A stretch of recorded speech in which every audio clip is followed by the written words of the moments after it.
এই হচ্ছে রাঁধুনি ফিরনি মিক্স। নর্মালি যারা ফিরনি সুন্দর করে রান্না করতে পারেন না, এটা কিন্তু রাঁধুনি কোম্পানি তাদের জন্য সুন্দর করে প্যাকেটিং করে তৈরি করে দিয়েছে। তো আজকে এটা ট্রাই করব। নর্মালি পায়েস তো সবসময় বানাই, তো ভাবলাম এটা একটা কিনে রান্না করে দেখি যে এটার স্বাদ কেমন হয়। তো এর ভিতরে একটা প্যাকেট আছে, আমি মুখটা আগে থেকে কেটেছি।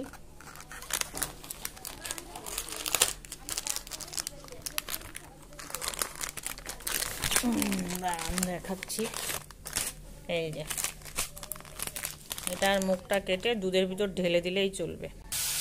এখানে আমি 1 লিটার দুধ গরম করতে দিয়েছি।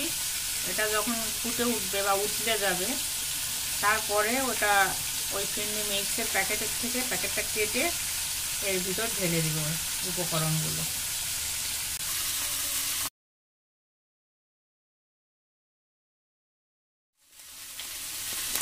দেখুন এর ভিতর কিন্তু সব কিছু দেওয়াই আছে।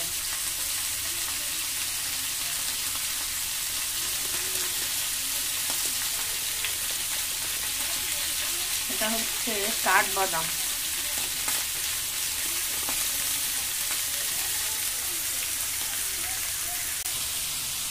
আমি নর্মালি প্যাকেটের যে 5 কেজিতে দুধগুলো পাওয়া যায় সেটা দিয়ে করছি, আপনারা প্লেন গরুর দুধ দিয়েও করতে পারেন। দুধ কিন্তু গরম হয়ে গিয়েছে, এখন এই উপকরণগুলো এর ভিতর ঢেলে দেব।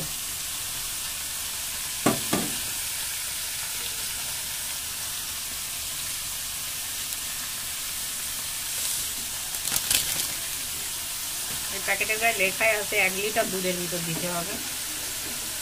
এখন সাথে সাথে একটু নাড়াচাড়া করে দিতে হবে, না হলে কিন্তু দলা বেঁধে যাবে।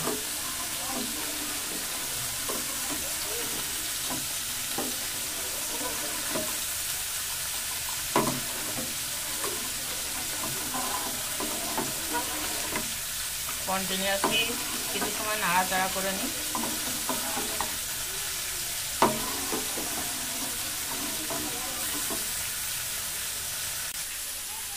দেখুন এই প্যাকেটের অপর পাশে কিন্তু সব ইনস্ট্রাকশন দেওয়া আছে কিভাবে রান্না করতে হবে। এটা একদম ইজি, একেবারে যে পারে না সেও পারবে।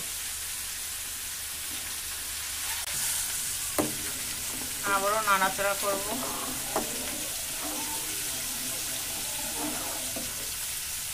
এর ভিতর কিছুই অ্যাড করা লাগবে না, চিনিও কিন্তু দেওয়া আছে। তবে আপনারা লাস্টে গিয়ে টেস্ট করে দেখবেন যে আপনাদের স্বাদ অনুসারে চিনিটা হলো কিনা, না হলে তখন একটু অ্যাড করতে পারেন। দেখুন এখন কিন্তু ফুটে উঠেছে। এটা 20 থেকে 25 মিনিট মিডিয়াম ফ্লেমে ভালোভাবে নাড়াচাড়া করে জাল করলেই কিন্তু এটা রেডি হয়ে যাবে। এখনো সেরকম কিছুই দেখা যাচ্ছে না। এখানে দুধ দিতে বলছে 1 লিটার, আর উপকরণ আছে ওর ভিতরে কিন্তু 150 গ্রাম মাত্র। এই দুধটা জাল হয়ে হয়ে ঘন হলে তারপরেই এই ফিরনিটা মজা লাগে।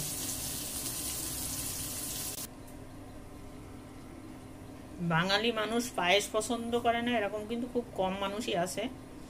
আর যাদের তো সুগার আছে তাদের কথাটা আলাদা, তাদের খেতে ইচ্ছা হলেও তারা খেতে পারে না।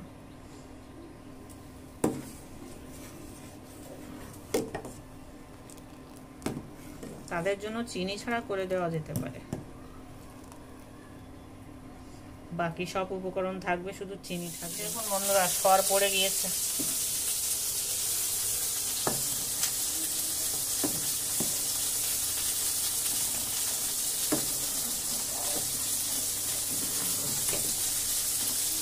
আপনারা কিরকম ঘন রাখতে পছন্দ করেন সেই অনুযায়ী রাখবেন, তবে এটা ঠান্ডা হওয়ার পরে কিন্তু আর একটু ঘন হয়ে যাবে।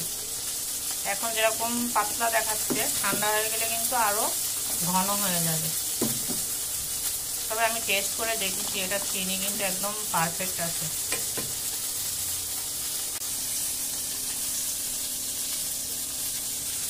আর একটু ফুটবে, তারপর আমি নামিয়ে রাখবো।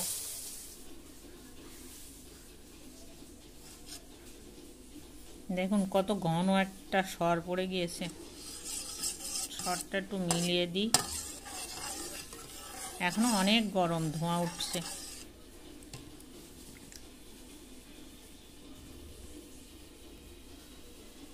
জাস্ট দেখুন কতটা লোভনীয় লাগছে।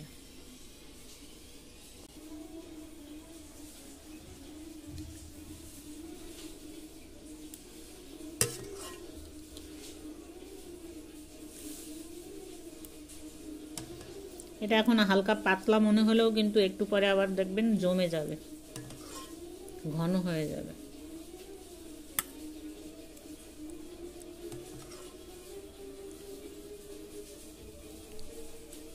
যারা এতক্ষণ ধৈর্য ধরে আমার ভিডিওটি দেখলেন তাদের সবাইকে অসংখ্য ধন্যবাদ। সবাই খুব ভালো থাকবেন।